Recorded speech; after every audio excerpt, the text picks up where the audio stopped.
Hey there, Suzi here. Before we get into today's episode, I want to share this special message with you. Now, my co-host Michelle and I love masterminds. Not only do we belong to masterminds, but we also host a mastermind. We started it almost 8 years ago, and it is the premier mastermind for women business owners who want to grow their business with a specific focus on marketing. Now, this group is usually completely booked out, and very occasionally we open the doors and invite a handful of women in.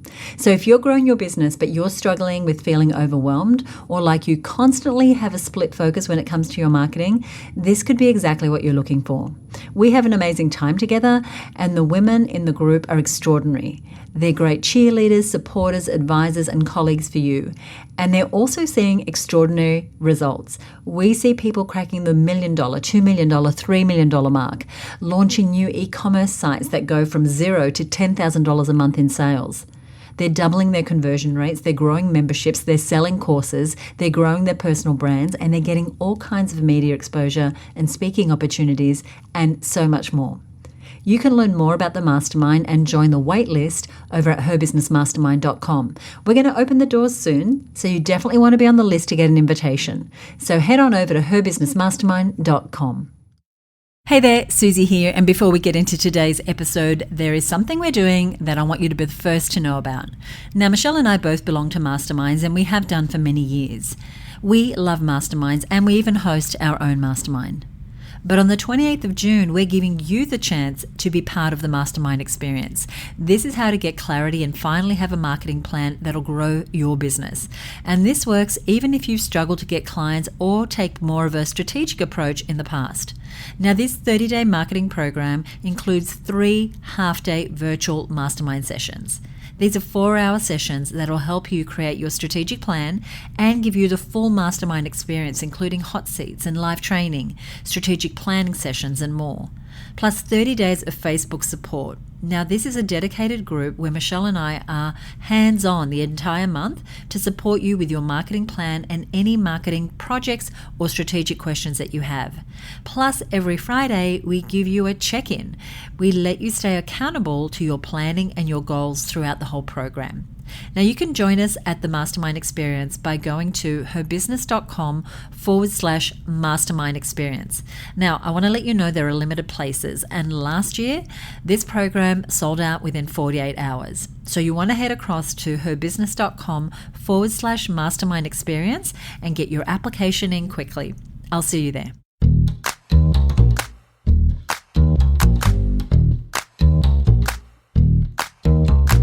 Hi, you're listening to the Content Sells Podcast, a show all about how to create content to attract, convert, and keep your ideal clients.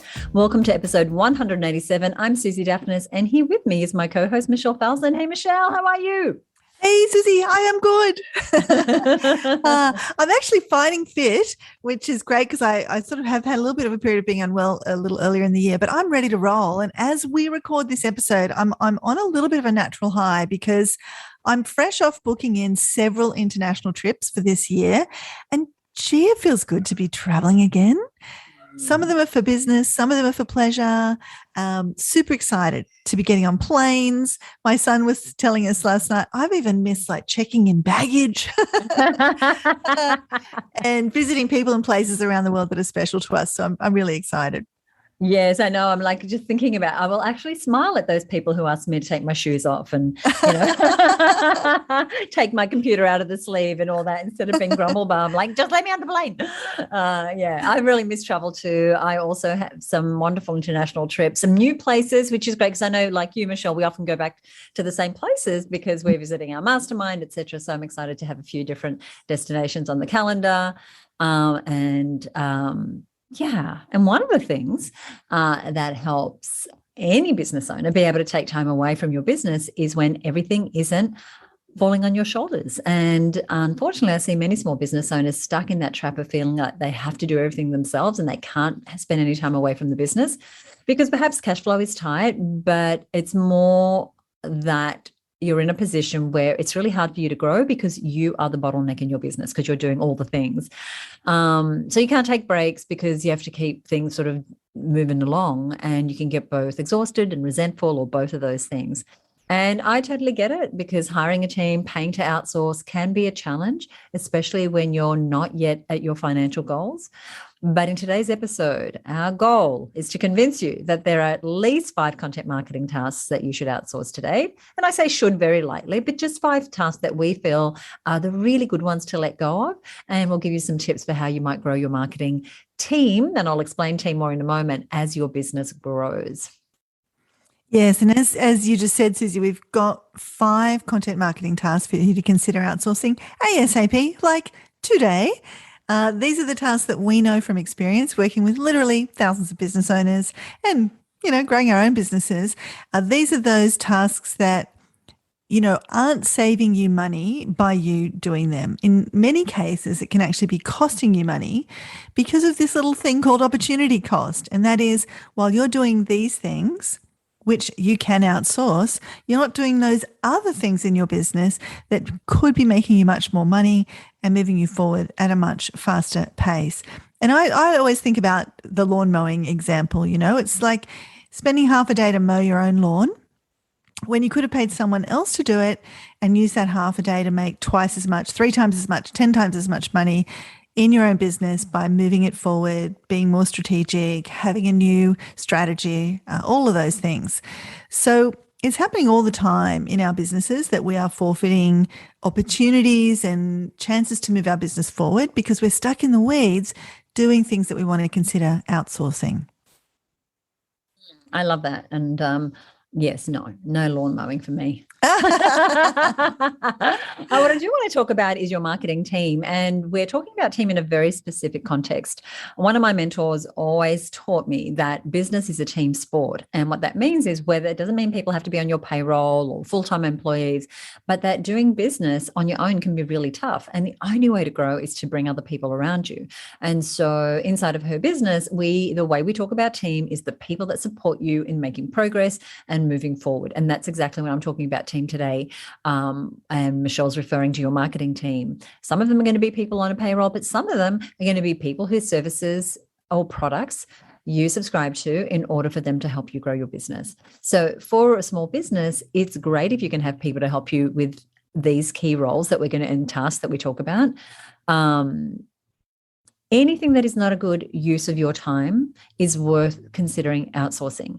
And by not a good use of your time, I mean that either you really don't have the skills, it's like putting me behind a WordPress site, or you just really don't enjoy doing it. And so you put it off, or you don't do it well, or you really shouldn't be doing it because there are more important things for you to be doing in your business in order for the business to grow. If something fits into any of those categories, you don't like doing it, you can't do it, you don't have the skills, or you feel like you shouldn't really be doing it, then you want to consider outsourcing it. So on this idea of team again, we don't just mean people that you're going to pay big dollars to. It's people that can help you move tasks forward and take on roles or tasks when you need them to. So what are some of these content marketing tasks to outsource today? So I'm going to give you, excuse me, that was my glass of water. I'm going to give you a very quick overview, and then we're going to dive right in. So the first one here is copywriting, and that can include copy for your social media, your podcast, your show notes, your email marketing, your website, your landing pages, your brochures, anywhere that you need words to sell or to have people take action, copywriting. Second area is design. Now, that can include design of your printed materials, but also your digital marketing assets, your website, your social media images, and even with things like Canva, we'll circle back to this, there's things that you probably still shouldn't be doing on your own if you're going to be using your time in the best way. We're also going to talk about tech and automation. And tech and automation is a big one because I often see people get really, really stuck with the tech because they're trying to play around in apps and platforms that are too tricky for them, or it's really not their MO. And I know I'm certainly one of those people with some of the platforms. Like, it's really, really the worst use of my time because I'm so much slower and more terrible at it than anybody on the planet usually. And so there's tech and automation. So I just track back: copywriting, design, tech and automation. Traffic, we're going to talk about traffic. And by traffic, we mean how you get eyeballs to your offers. Now, that could be paid traffic like Google ads or Instagram ads or Facebook ads, but it can also be just other ways that you get people to the offers. You're creating these great products and services. How do you get people there? And finally, social media. We're definitely going to talk about how do you outsource social media related tasks whether it's creating content or images or scheduling or posting or strategizing. We're going to talk about that. And video production. Now, video production is a big one. Even if you are awesome with video, this is a task that can really take you off track. Even if you're using great video production apps, it can still be a bit of a rabbit hole.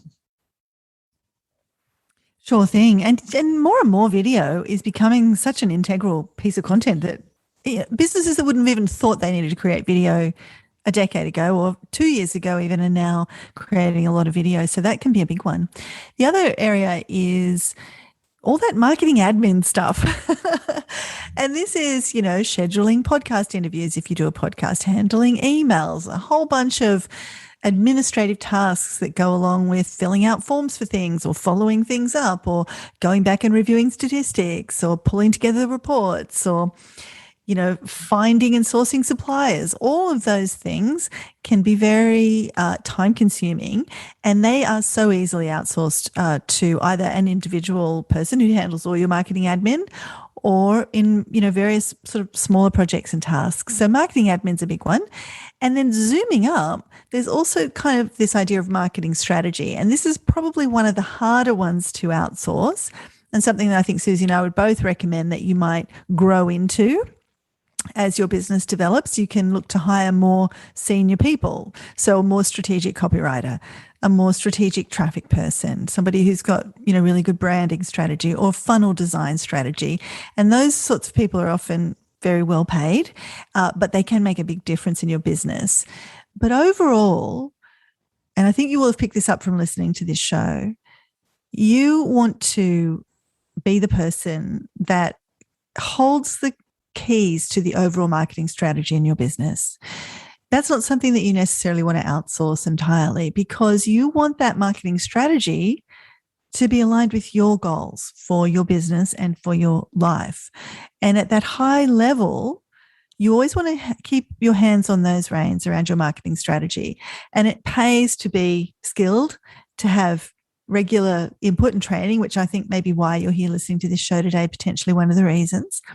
But you want to keep that overall marketing big picture strategy view in your hands. Of course, you don't have to start with all of these roles. We're painting a picture of ultimately what your marketing team might look like. These roles are all roles that as you are doing more video, as you are starting to run more ads, as you maybe do launch a podcast, or as you do grow the number of campaigns you have running in a year, or the live event you're going to run, or whatever it is, you start to need more and more people. And like Suzi said, even when you reach that sort of bigger picture of your business where all these roles are needed, they don't have to be full-time. They can be part-time. It could be one person doing multiple roles on your business. It could be using an agency. It could be using a service like Fiverr or Odesk to fulfill kind of getting those jobs done. The important thing is seeing that these are all duties and responsibilities in your marketing realm, and realizing, most importantly, you can't do them all. I know you're amazing. I know you're incredible. And I know you're probably giving it a red hot go. But at some level, it's not good for you and it's not good for your business. And Suzi, while we're just kind of talking about team before we get into some of these more specifics around the tasks, I'm curious because I know you've really got a very productive, efficient, cost-effective marketing team at her business. Can you tell us a little bit about what that team looks like? Yeah, absolutely. And I'm really a believer that marketing runs across so many parts of the organization. It's not just the people who wear the marketing titles who are in marketing, but this is what it looks like for us. So I'm sort of the director of marketing, if you like, or in that I create the direction for the marketing. I do a lot of the creating of the content, etc., and generally set the tone for what marketing looks like inside of our organization. We have a digital production assistant who is offshore, based in the Philippines, who's been with us maybe 5 years now, I think. We have a production person who does the audio and video production, who is based in the US. Our customer service team are involved in the marketing in that, when someone joins our free Facebook group or they're asking questions and they're referring them to products and services, I see that also as a marketing function. We have an intern / a casual who puts together our newsletter at the moment. And then we have social media. And that falls across a couple of things because social media incorporates so much. But we have someone who posts and schedules and writes some of the posts, or I write the post and someone else does the scheduling. Now, that might sound like, wow, you've got a big team, Suzi. No, I don't have a big team. There's 8 of us in total, 7 of us most of the time, and some of those people are part-time, but it's that we've carved the role out so that people are doing whatever's to the best of their ability. So our production person doesn't write, our digital designer does not, schedule, etc. So we spread the thing around. And we also sometimes get consultants. Like sometimes we'll bring in a copywriter, we'll bring in a strategist. Michelle will work with us on some new marketing campaign. So it's grown over time. And like the first person I hired was a marketing assistant who was just basically my shadow. And then we expanded from there. And then we got some specialized skills, like the production of audio and video is a very specialist skill. That's not a job share sort of situation. But we love having someone on the team who has those skills. So I am at the moment just considering getting another full-time marketing coordinator again to free up one person. And also because our intern/casual is finishing up in August. So it changes a little bit as marketing has changed. We've needed different skills on the team. And like I said, we'll use external services as well when we need to, especially for a bigger project. Like if we're launching a new product or service, we might bring in a special marketing consultant and we might bring in designers at a different level. Like we're going to redo our website sometime in the next 9 months. And so our marketing team is not going to be responsible for that. We'll bring in an external party that will help us with that. So does that answer your question? It does. I love it. And I'm hoping that as people are listening, they're picking up a whole bunch of things kind of in the context of what you're saying there. And a couple of things that I really noted down were, the right people in the right seats, not trying to get that one person that's editing the videos and doing all of the like technical stuff that requires more sort of attention to detail, but then also expecting them to be creative and write the social media posts. And, I think we can be unrealistic about what people can do because marketing is very broad. So I loved that. I also loved the distinction that, you've got some part-time people, and even though, you said you've got sort of 7 or 8 people that are all working all the time in the business.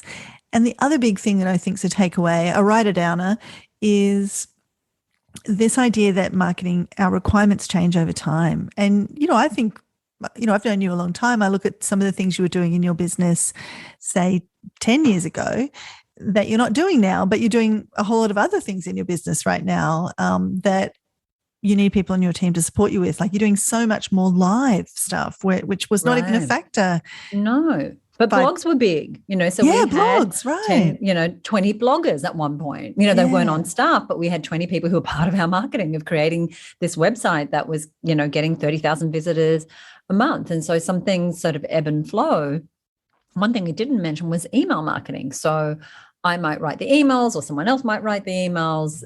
If it's a mastermind related or certain projects that Michelle and I work on together, Michelle might write. But then there's someone else who makes sure the emails get into our CRM and get tested and sent and the links all work. So it's all kind of extended, but I wanted to add email because it's obviously a big part of our marketing, but it doesn't sit in one person's role. I love it. Now, you were talking about the people that you've hired. First off, you hired a marketing assistant, and it made me think about the people that, I've hired first, or perhaps as our listeners are listening and thinking, like, who would I hire first? If I was going to hire somebody, even if it was part-time or a couple of hours a week, who might it be? And I think it's a very personal decision because it depends, if you're doing a lot of blogging, that might be the thing you've got to take off your plate. Or if you're doing a lot of, video work, or you just hate writing those podcast show notes or whatever it might be, like you said at the start of the show, Suzi, some of those things you don't like doing, or the thing that's putting you under the most pressure or whatever it might be. But I think for me, across the board, if I had to just pick one, it would be hiring some support in the tech area. Now, you might be listening and going, oh, I can do tech all day long. And so that may not be relevant to you, but I think that's the minority. Most people I talk to, it's like crazy making, trying to get their CRM, to talk to their email automation, to talk to their website, to talk to this and that, and to track and tag and all those things. And so, especially if you're not techie, I suggest getting a tech person. And this can often be somebody that's running their own little business. They don't have to come and work for you. In fact, most small businesses do not require a full-time tech person. And the other thing, Suzi, is a marketing assistant or a coordinator. And I know that you mentioned that was one of your first hires. I think it'd be a really good move for some business owners, but the risk is trying for that unicorn, that person. I see these ads sometimes. They're looking for a marketing coordinator who can write copy, design visuals, make social media posts, has incredible attention to detail, will present on camera, can do this, can do that. They're looking for a superhero. So really, realizing what you want to get from that marketing assistant and looking at all the tasks that you could easily give away that would really free up most of your time. And I'm thinking of Kim in our mastermind group, and for her, hiring that marketing assistant, a person to really look after a lot of the day-to-day marketing, really leveraged her in her business. So like you, Suzi, you're the strategist in your business. Kim was still responsible for the strategy, but she had someone, that right hand, or as you said, that person that shadowed her, who could do a lot of the implementing. So it really does depend on your situation, but I would vote for taking care of the tech first and getting some direct marketing support, and then a good designer, that person, who can just take a vision and translate it visually. And they never need to be full-time unless you've got a lot of design work. But you can also build up a good stable of designers, different freelancers and agencies, and kind of allocate the work based on their strengths or your budget or your timeline for each project. Yeah, I love that. And it goes back to what we were saying before, is about thinking about it as a team thing, that there is no unicorn, someone that can do all the things, or at least do them really, really well. Because the best copywriter might be terrible at getting into your CRM and organizing your emails. And so, as Michelle said, it's really an individual decision as far as what role you want to or what tasks you want to outsource. And they're two very different things. You can outsource tasks. I need someone to create a lead magnet that's 6 pages and blue and green, or I need someone who does design. They're two different things. And, depending on your business. So if you have got an e-commerce business, then having someone that you pay to do SEO might be the best investment for you for your marketing, because you really rely on traffic or writing your descriptions for your products and services. The key is to start to think about it as a team event, knowing that you might need multiple people depending on the tasks, and that you don't have to have a huge budget to do that. You just want to have to think about, what are the tasks that need doing? Can they be batched? Who could do these? Can I afford like 1 hour a week or 1 day a month? Or what is it that is going to get you the leverage in your marketing? Because otherwise your marketing can become very ad hoc, which means your cash flow becomes ad hoc, and it sort of stunts your growth. So that's covering the marketing team and where you might ultimately get to, and also how you might start if you're just starting out and looking to get some people to support you. I also want to say, you might also find someone like a small business owner who is like a mini agency, so not crazy through the roof, who has a copywriter and has a designer and has those people under their umbrella. And so you're hiring one person, but they are using different people. So consider that as well. We certainly have members inside the Her Business Network who have those sorts of businesses where you can go to them and, they'll help you with your automation, they'll help you with design, they'll help you with copywriting. We also have a ton of copywriters in the community. So anyway, I'll come back to that. So we talked about outsourcing, and we want to go deeper into that, because we want you to get immediate relief, immediate support. If you're struggling right now, we want you to think about outsourcing these things. And one of the first things goes back to kind of what Michelle was saying, which is related to technology, and that is marketing automation. So whether that is getting your email nurture sequences done, or your welcome emails when someone buys from you, or tagging people once they join your Facebook group so that they get fired off, whatever the next thing is for them, setting up campaigns. And by campaigns, I mean a sequence of things. So someone comes to my website, they download that thing, they get put in this email sequence, they then get a phone call from customer service to set up whatever that automation is. That is technology oriented. Yes, it's going to need some other elements, but you can leave so much money on the table when you don't have someone doing this who really knows what they're doing. Like, you want to make sure that your Facebook pixels are on the pages that you're going to be retargeting people to. And if just hearing me say these things is sending you into a sweat, then you're not the right person to be doing that. Because, what I mean about leaving money on the table is when we don't have these things set up, people could be coming, they could be coming to our sales page, but they're not buying, but we're losing them. We're losing those eyeballs because we don't have an automated way to follow up on them or retarget them, etc. And so this isn't a class on automation, but really this is one of those things that helps you do more with less, that you want to think about outsourcing. I agree with this one completely, Suzi, because if you're not automating your marketing at all, your email marketing, you want to get it automated, because if you're trying to respond right now to just emails in your inbox, or you want to be able to reach, firstly, be growing your email list, and then be able to reach people in a one-to-many way. You write one email or one sequence of emails or one campaign, and you can send it out with the press of a button to, dozens, hundreds, thousands, hundreds of thousands of people who are on your list.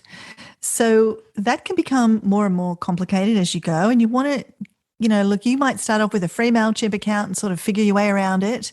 But very quickly, you will be hitting that opportunity cost that we were talking about earlier and leaving that money on the table that Suzi's talking about. If you don't have somebody, even if it's just for a few hours a week, looking over your shoulder at what the crazy things are you're doing inside your system, and they will set you straight, because it only takes one or two campaigns to go wrong for that person to be paid for in a year. You can get an ROI on that fairly quickly, a return on investment on that fairly quickly. And I just want to say, in terms of who do you go to for this, you can find people who specialize in the software you currently use. So if you're a Keep user, or you're an Active Campaign user, or you're a MailChimp user, those platforms all have people who are certified, and they list those names, and you can find them that way, or you can do a Google search.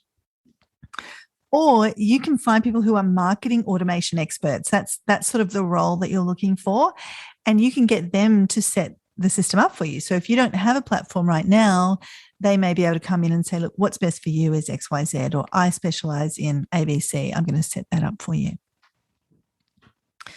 So that's the first thing, marketing automation. The next content marketing task to outsource that we think you could consider outsourcing today is copywriting. Now, we've talked a little bit about what copywriting is, how it fits into the team. Now let's talk about how you might go about or think about outsourcing it. Firstly, though, I want to sort of say this one comes with a caveat, as does each of our recommendations, because for some of us, this task might be our superpower. So you may consider keeping it for a while longer. If you're a fantastic copywriter, you may think, look, I'm going to outsource all these other things that I'm terrible at, like marketing automation. Yes, let me outsource that right now, but I'm going to keep my copy. And that's what we're hoping you're evaluating as you listen to us today. But we just want to put this little earworm in your ear. Just because you're good at something doesn't mean you need to keep doing it. This can be a real trap for a business owner. You're really great at writing the copy, so you just keep doing it. And I know many businesses that hit a ceiling because the owner of the business held on to the copywriting task. And it wasn't until they finally let go of it that their business was able to grow, because guess what? The leader of that business couldn't grow while they were spending dozens and dozens of hours a week writing copy, because our businesses are copy hungry in this modern era. So just because you're good at it doesn't mean you need to keep doing it. So in terms of copywriting, as Suzi said earlier, my gosh, there is so much copy that needs to be written in our business, from the show notes of your podcast to the descriptions underneath the photos you might be posting on social media, to the information about the latest event you're hosting that you're going to update your website with, to the email sequences, to the sales pages, to the video scripts you need, to the lead magnet you need to write. Like, it's never ending. So our suggestion is, well, we've got a couple of suggestions. The first is you need to know the difference, that not all copywriters are created the same. There are some copywriters who are better at content writing. They can write a blog for you. They can write a lead magnet for you. They can write an ebook for you. They could write a customer story for you, but they may not be great at writing a sales page for you or a sales email sequence for you. So I tend to think about content writers and conversion writers. And if I want somebody who's going to write a conversion sequence for me, an email sequence, a sales video, a sales page, that's often a very, very different writer than the person I might hire to write 10 blog posts or to be the person that takes my podcast and writes the show notes for that or whatever it might be. So be aware of that to start with. The other thing is to start small. I like to give small tasks because sometimes these budgets can be higher on copywriting. So give them something small. And if the stakes are really high, I have in the past given the same task to 3 or 4 different copywriters. So I might say, look, I'm looking for a conversion copywriter who's going to write a bunch of emails for us. Here's a small brief to write a 3-email sequence. And I give it to the short list of 3 or 4 copywriters that I've kind of whittled down to. And I can see how they take the brief, how they interpret the brief, what the feedback is like, how they are on deadlines and timing. I can even send those emails to different portions of my list and split test their results. So you may not go to that extreme, but test out your copywriters first before you give them a big project and a big chunk of money. But of course, these people need to get paid for their time. So when I did that, everybody got paid for that project, even though it was really just a test. The investment for a copywriter can be on one of the higher line items in your business. But when you've got a copywriter who knows what they're doing, the ROI can be massive. You could be sending out emails to your list and nobody's opening them, nobody's clicking on them. But if you could just get a copywriter who understands how to write a compelling subject line, how to get people clicking, and then what to have to be saying after they click, you can double, triple transform your results.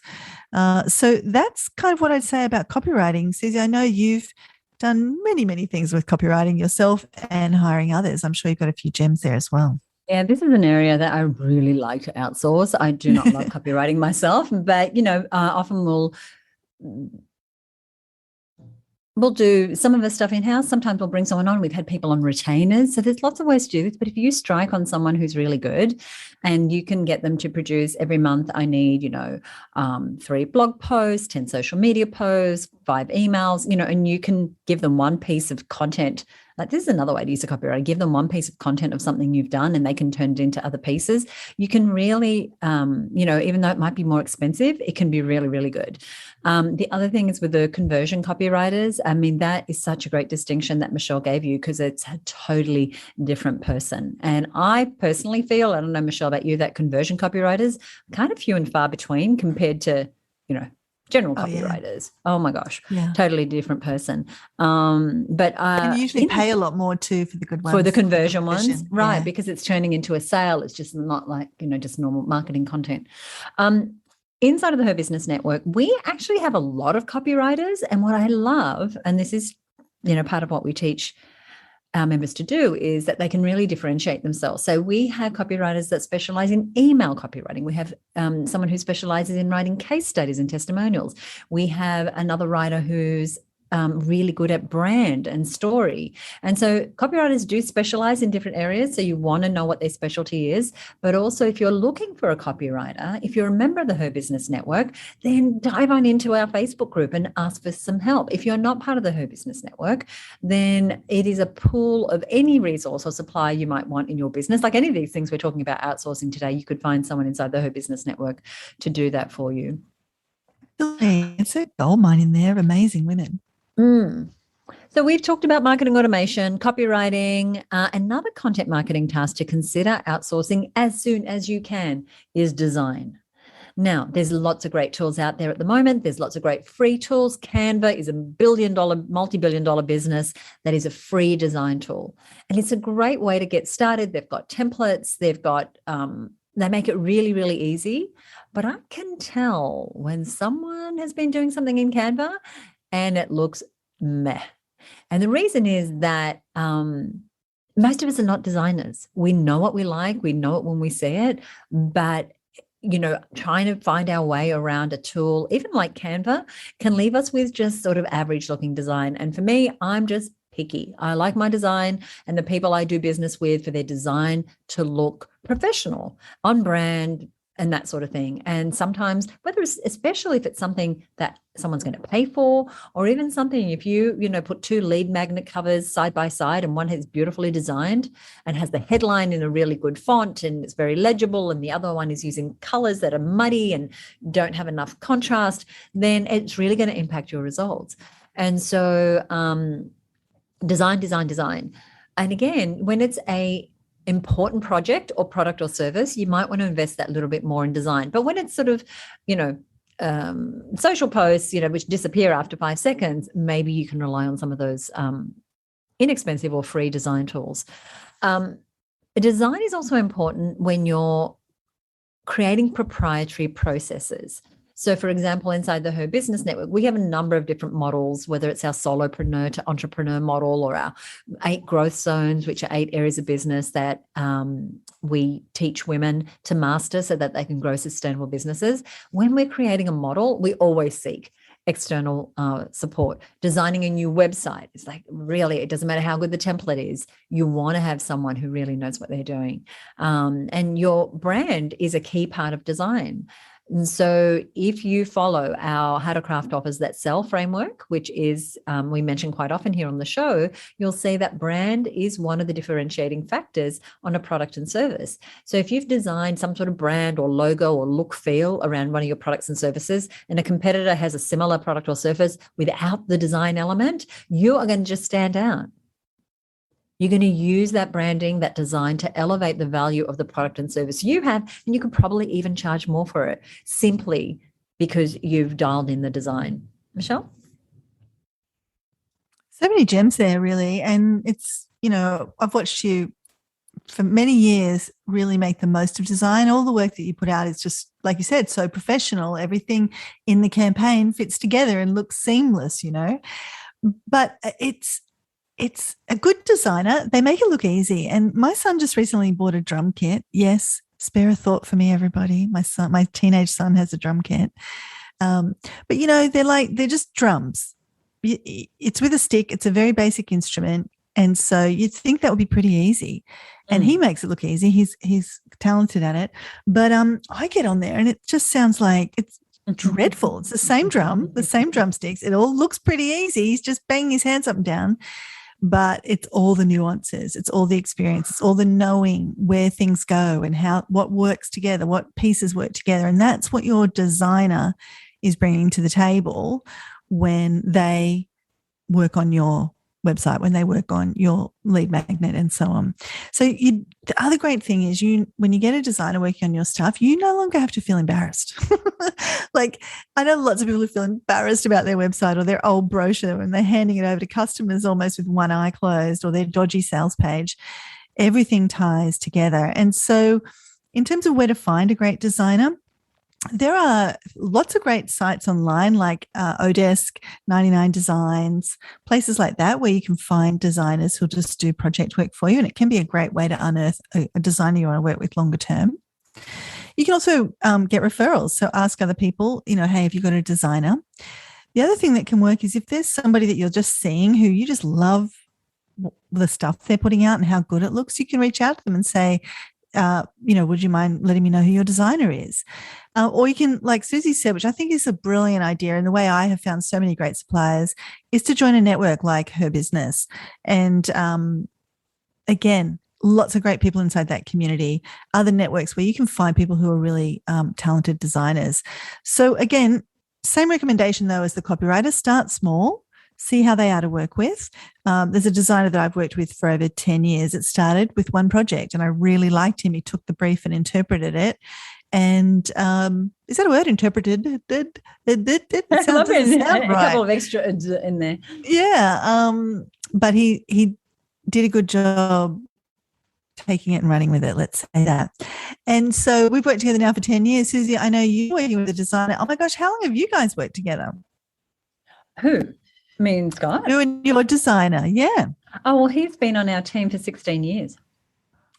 And like, this is the thing. For me, a designer is like a good designer who gets you and can translate what you want is worth their weight in gold. And when you find them, do not let them go. Like, take care of them and really appreciate their work, and, you know, make sure you can get onto their schedule and all those things, because it is so worthwhile. Yeah, absolutely. Well, with Scott, who is our designer, who you're referring to, is actually now primarily doing our audio and video content, but he also does the high-level design work. But he's actually on our payroll. He's been part of our team for 16 years. And then we have a younger person, a less experienced person who does a lot of the digital production work. So we're very lucky. And it would sound like we're design heavy, but we're not, because Scott has so many wonderful talents, whether it's photography or videography or podcast production, that his role goes across a number of things. But you make a great point there too, because I think when you pay a good designer, they can set the look and feel for things and give you templates, and then you can use lower cost resources to roll those visuals out, or rinse and repeat, or like, you get someone to set what the podcast looks like, and then every episode that comes out, and it can be a VA even who's just swapping out the image and the title. That's exactly what we're doing. What we're doing. Perfect. Yeah. All right. Let me get caught up to what we're up to. Yeah. Well, look, we've been talking about marketing automation, copywriting, design. So that's 3 tasks. And the 4th task that you might want to consider outsourcing is social media management. And this can be the bane of people's existence. It rolls around really fast. You batch a whole bunch of posts and you think, great, I'm set. And then 5 minutes later, it's like, oh my gosh, I've got to batch a whole bunch of posts again. So you may want to still keep the overall strategy on your plate. And in fact, we recommend that you have that big picture view of what you're setting the tone, you're setting the direction. But implementing that strategy is something that we really recommend. You could outsource today. So that's the person who might be arranging to post that information to various platforms. They might be, just like we were saying then, creating the simple graphics based on a template you might have set up earlier. They might be even doing some simple video editing or repurposing some content. All of these tasks can be done cost effectively by somebody else. Absolutely. You definitely, again, I hear a lot of women say, I just don't like social media. It's because, there's a lot of elements to it, but you don't need to be doing them. You just need to know the outcome. And this is just a lesson across all parts of your business. Know what the outcome is, but it doesn't mean you need to do it, even if you're good at it. This next one here is interesting because you'll see why in a minute. We've already given you 4 areas. This next area we want to talk about is the area of traffic. This is our 5th and final task that we're going to suggest that you consider outsourcing, but I want to explain what traffic is. Firstly, it's something that's always changing. It can be a little complex, but it refers to the number of eyeballs, visitors that come to your website or a specific web page or landing page, that go to your order form, that go to your calendar and book in. So depending on what your business is, you're trying to get people to go somewhere. And traffic is about getting those people where they need to be to make the sale, to become a lead. Now, you might be creating a great course or a website or a Facebook group or an online challenge or a lead magnet or anything that you're creating that you need to get. If you think about like foot traffic to a store, you need to get traffic there. If no one's seeing what you're creating, you're not going to make sales. You're not going to grow your business. And it can be really a challenging part of business. In fact, we have dedicated months and months and months of having this conversation inside of our Marketing Success Mastermind, where we have women who are really starting to scale their marketing. They've created incredible products and services. Their branding is great. Their copy is getting better. They're building their audiences. And we've been really focused, Michelle, haven't we, on helping them get traffic to these amazing things that they've created. Mm-hmm. And Absolutely. The thing with the traffic is that there can be organic traffic. And what I mean is like people will find you, maybe you're well ranked in your industry, maybe you're doing some Facebook Live, you're getting some people along, but the needle really starts to move when you can get enough eyeballs on what you've created. And doing that is something that you can probably get some outsource support with. And now it's not always easy to find someone, and it can be a little bit of trial and error. And I know, because you're a listener of this show, I know that for some of you, that you are on a very limited budget. For others, you've already allocated a marketing budget. So this might be a good next place for you to invest. So you want to find someone, an individual or a service that's relevant to your budget. So if you're on a lower budget, you might not need an agency, but you might find a little solo business that helps people get, I'm going to just call them eyeballs, get eyeballs across to your offers. We have members in our community that are helping other members get traffic at a really affordable rate through their small businesses. This is also a really important thing. The next time you're doing a big promotional campaign, whatever it is that you are going to be promoting, you want to get enough people to it, because you might have created the best sliced bread on earth, but if nobody knows about your sliced bread, then no one's going to buy it. So traffic is so important. So getting yourself in the networks, a network like ours and others in your sphere, it could be your industry association, where you can meet these people who can help you get traffic. Now, of course, if you've got a bigger budget, then yes, you might hire an agency, but at every level, traffic, I mean, I'm sure we'll do an episode about this alone very, very soon, but it is just such an important part of your marketing, because we can create the best everything in the world, but it doesn't matter if there's no traffic to it. Right. And, you've got, various traffic channels. You've got the traffic channels that you own, which you can, leverage. So you've got your website. How do you get more people to that website, and other places that you might own? You've got traffic channels that you earn. So that's, PR and people sharing your content and all of those things. And then you've got the traffic channels that you pay for. And what we're really, you can find people to support you, say, with like SEO and things like that. That will definitely help your traffic. And so what we're really talking about in the main, though, is finding ways to build up that paid traffic channel, and that earned traffic channel, because this is the blind spot. I think Suzi and I, we see it all the time, in that people do beautiful work. They've got a great product. And we have this sort of saying that we use a lot in the mastermind group, which came from this real need to explain this conundrum that we're in. And it's this idea of the hotel. So your product, what you're building, is like building a hotel. And Hilton Hotels, they don't go out there and spend a fortune finding the right sites and getting all the expensive plans made and dealing with all the engineers and then going through years and years of building and all the expense and the interior design and all that effort that goes into building a hotel.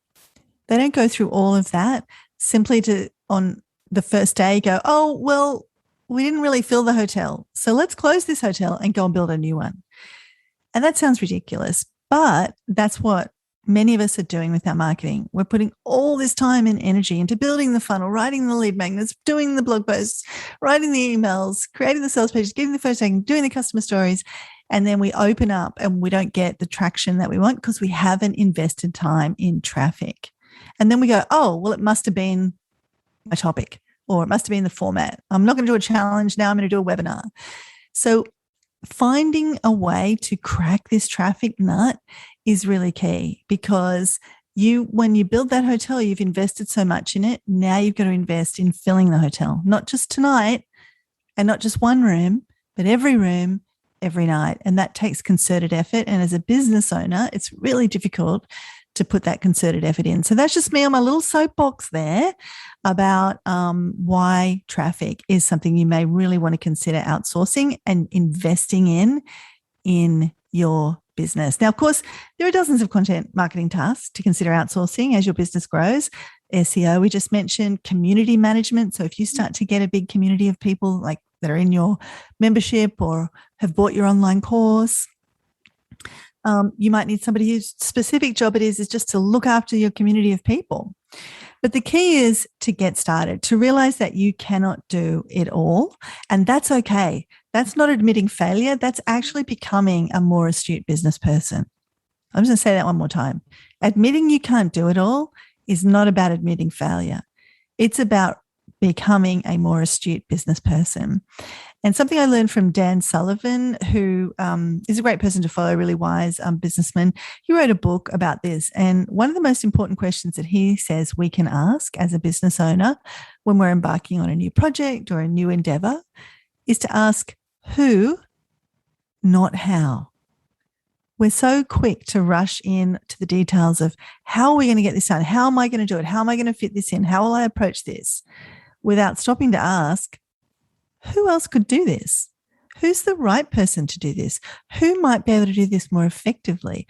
Who might have the skills in my organization or outside my organization? Who's best positioned to do this? Who's got the time for this? The trap can be to feel like the only way things can get done is for you to do them. There are a wealth of design agencies, tech experts, freelance platforms, virtual assistant organizations, and more out there with the right people, with the right skills at the right price who can help you right now. Very, very good. I want to give a quick shout out to Christy from Virtual Elves. She's one of our members. She has a virtual assistant business that is growing very, very quickly. She's helping a lot of our members find people who can help in these sorts of content marketing areas. So definitely look her up. The other thing I want to do is I want to quote one of my mentors who said to me, we stay small because we don't let go of the things that we have outgrown. And to Michelle's point, your role as a business owner is to continue to grow a thriving, profitable, sustainable business. And while you're stuck doing all the things, especially things that you're not good at, that are not really within your ideal role description, that it just keeps your business small. It keeps a lid on your growth. And so often it's very frustrating. I know anytime I'm doing something that's not in my wheelhouse, that is preventing me from really expressing myself in my business in the way that's most profitable, it really brings me down. And I get it that you might not have a huge budget, but what can you give someone something for 1 hour? Because that 1 hour that you could spend on building the business or finding the next strategic alliance or helping a client get more results is far more valuable than you doing it. In fact, Michelle, I have a friend who has a 7-figure business, and we were chatting and she was telling me that she was in Canva the other day doing something. And I said, what are you doing in Canva? She said, oh, I'm just really good at it. And I really like it. I said, yes, but you've got a 7-figure business and surely there's someone else who could be doing that so that you could be doing something else. And she struggled with that idea because she's always done it. She's good at it. It's fun. And then she did write to me a few weeks later saying, she said, you're absolutely right. I do love it, but it's so not the right thing I should be doing. And so she's let that go and off she's going, spending more time growing that business. So I want to recap before we tell you a wonderful opportunity that we have for you right now. I want to recap those 5 content marketing tasks that you could outsource today that we mentioned here in this episode. The first was marketing automation, all those techie tech things, copywriting, design, social media management, and traffic. Getting those people to your offers, whether it's paid traffic or earned traffic or owned traffic, as Michelle took us through. But Michelle, I did want to make sure while we're here that we let people know about the opportunity that we have to go deeper on this topic, go deeper on really turning your attention as a marketer and a business owner to the things that are going to finally help you to grow your business through your marketing. Yes, and this is something we're really excited about. We only do this once a year. And you might have heard, if you're a long-term listener of the show, how much Suzi and I love masterminds. We're in masterminds. We pay to be in masterminds. We travel, several times a year internationally to go and attend these masterminds. And we personally get a lot from those experiences of being with our peers, learning from them, feeling like you've got your finger on the pulse, having that support system. And several years ago, we created the Marketing Success Mastermind out of this love of this platform and the way it delivers results.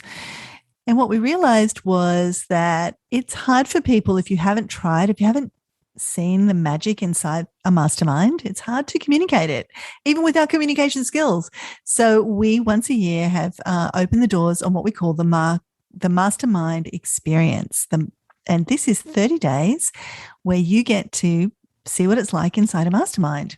And Suzi and I are in there providing all the support that we can. At the end of the 30 days, you can say, you know what? I really love a mastermind. I want to come into your marketing success mastermind. Please, can I apply?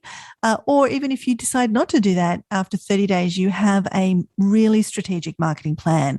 And that's the essence of what we're talking about today.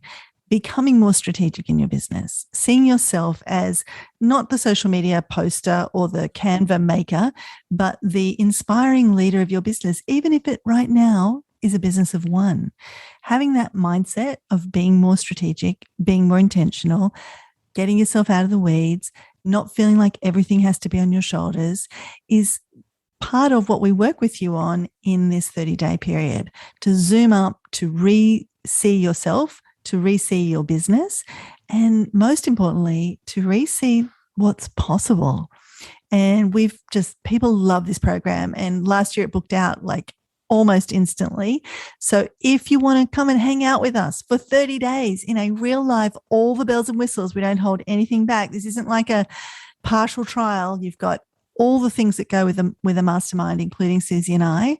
come and see us and apply over at the Mastermind Experience, and you can get all the info you need on this on the show notes for today at herbusiness.com/marketing tasks. That's herbusiness.com/marketing tasks. It's going to be a great program. We're going to have women from all over Australia, the US, Canada. I know, well, I'm assuming because that's what happened last year. And like Michelle said, we sold out very, very quickly the last 2 years. And we do cap the numbers. So do head on over. We would love to have you join us for the Mastermind Experience. Now, we love to share tips like the ones we did today about content marketing tasks to outsource with as many business owners as possible. So we would love it if you would do us a favor and leave us a rating or a review on Apple Podcasts. We have over 91 5-star reviews. And if you enjoyed today's episode, we would love it if you would just stop on over there and leave us a review. We read every single review. We give you shout outs here on the show, and we'd love to know what you enjoyed. One person who really enjoyed a recent episode of the show is Leanne Summers. She listened to an episode that we did probably just a couple of months ago now. It was called How to Get Free Leads with a Self-Liquidating Offer. And our guest was Brandy Miles, and we talked about how do you create something, a low-cost offer that allows you to create leads pretty much for free. You can go back and listen to that episode. But here is what Leanne said. She said, "This is bloody fantastic," she said. She said, "I binge listened to this episode tonight. Definitely worth a squiz." I love her ocarisms there. Thank you, Leanne. Now, we've mentioned a number of things in today's episode, and we want to make it really easy for you to access all those goodies. So you can find them at, as Michelle just mentioned, I'll just give it to you again. It is herbusiness.com/marketing tasks, all one word, all lowercase, herbusiness.com/marketing tasks. Now, Michelle, what have we got coming up in the next episode? Well, this really follows on very nicely from today's episode. Sometimes we zig and sometimes we zag, but this time it's almost a hand in glove. We are going, speaking of outsourcing, in the next episode, we're going to share what we know about how to brief a graphic designer, because they are one of the top 5 tasks we think you should be outsourcing today. And so we're going to support you with really doing a great brief. And this is something that Suzi does brilliantly, that over 20 plus years I've really refined. We've found how to get the best out of designers. It really does come down to the brief. And so we figured this is going to be one of the most powerful things we can share with you to help you take your relationship with your graphic designers to the next level, to get better results from your designers, to save money, to generally be happier with the designs that you're putting out there. And that's all in the next episode, how to brief a graphic designer. Thank you. That's coming up 2 weeks from now. And on that, you might be doing a great job in Canva right now, but tomorrow you're going to need a printed brochure. You might need a banner. You might need something that it requires just that up leveling. That's what we're going to talk about, how to use graphic designers to your advantage. That's coming up 2 weeks from now.